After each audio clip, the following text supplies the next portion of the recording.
За сега монтирах спид контролери, които са от този модел. 320 ампера по принцип, пиково напрежение и на заден ход 240 ампера пиково напрежение. Махам вентилатора, като го изключвам от тук и развивам тези 4 болчета. Както виждате, няма вентилатори. Ето ги вентилаторчетата. Какво представляват? Те консумират 300 мА едното, затова се премахват. Ако ги оставите, малко повече от половина ампер ще ви консумират на час. Излишен разход на енергия. С помощта на това лепило, ето го, съм залепил двата спид контролера към корпуса и сега ще залепа и блока за управление на контейнерите. Той ще бъде залепен тук отпред.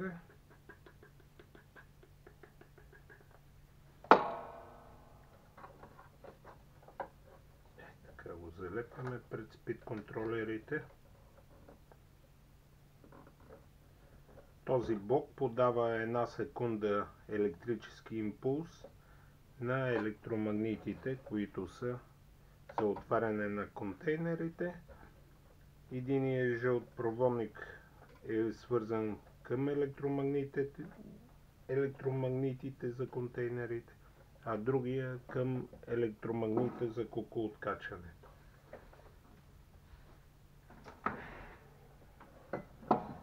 Така, продължаваме нататък.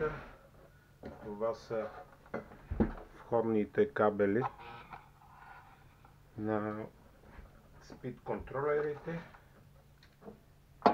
Отрязваме кабелчетата, отрязваме буксите, тъй като те не са ни необходими. Може да ги изхвърлиме и заговваме проводниците. Червения е плюс, черния е минус. Това трябва да спазвате винаги, иначе ще изгори спид контролера, ако не спазите това условие. Вземем термошлок.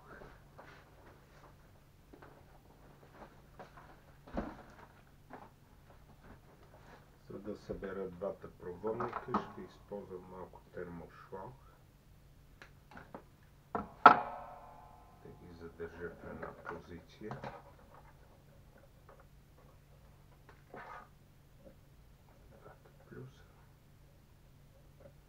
Поставям термошлока.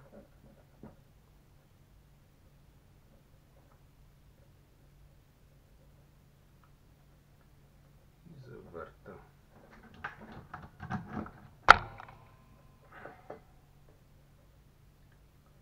Същото ще направя и с минусовите проводници. Много поченци термошлок. Поставяме на двата минуса, за да ги държи един до друг, не за друго. И може малко да загрееме, за да ги придърпва по-добре.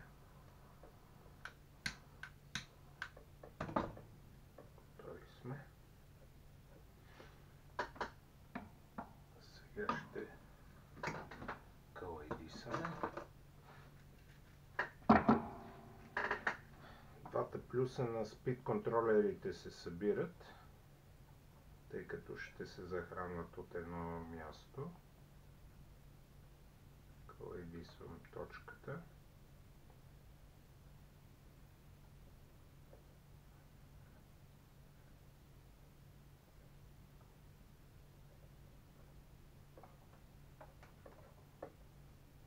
От всички страни трябва да е калайдисано, за да сме сигурни в спойката.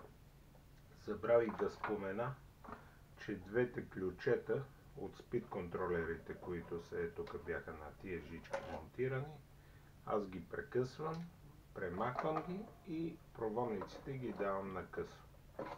Завивам двата проводника по този начин. Оголвате и завивате. Запоявате и изолирате. Те не са необходими.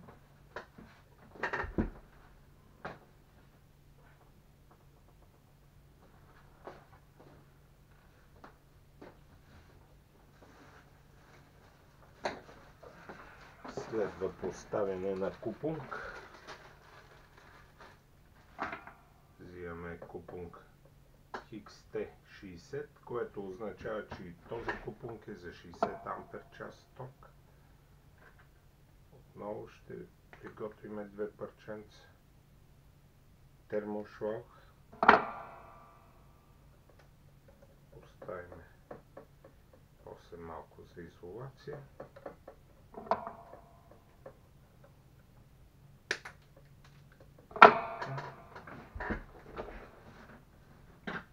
Взимаме третата ръка, която ще ни помогне да запоиме купунга.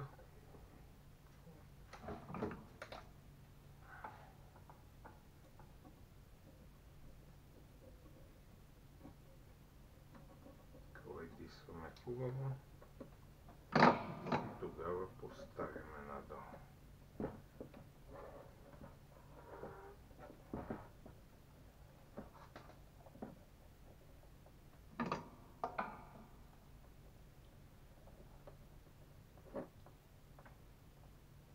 Това са малко по-прецизни операции, които е хубаво да имате умение за бораване с паялник, ако не малко да потренирате, за да може да направите едни хубави спойки, тъй като от това зависи как ще се държи лодката, дали ще прекъсва или не електричеството й.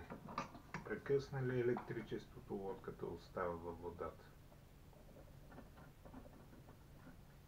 И ще ви се наложи да поплувате малко, за да си я преберете. Затова правете хубави спойки, оглеждайте ги внимателно. Ако не сте сигурни, че може да правите хубави спойки, по-добре дайте на приятел, който може да ви помогне с запояването.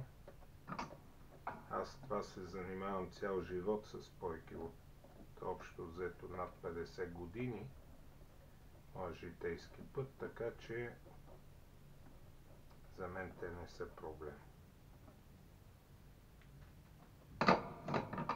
Ако искате, ще ви направя един видеоурок как се запоява. Зависи от вашите желания.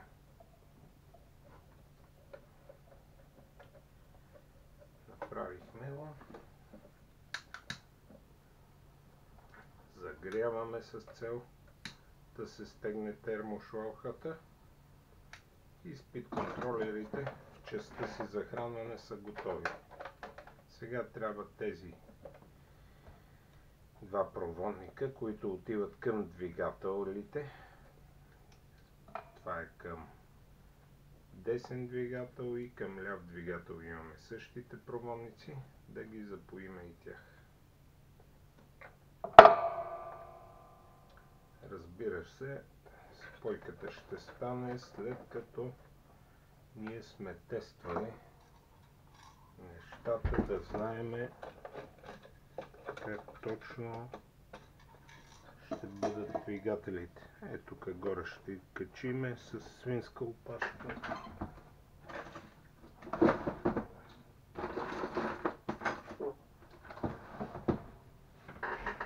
По кабелния сноп ще се движа. Така. Ако ми е къса тази свинска опашка, ще използваме после друга. За целта привързвам.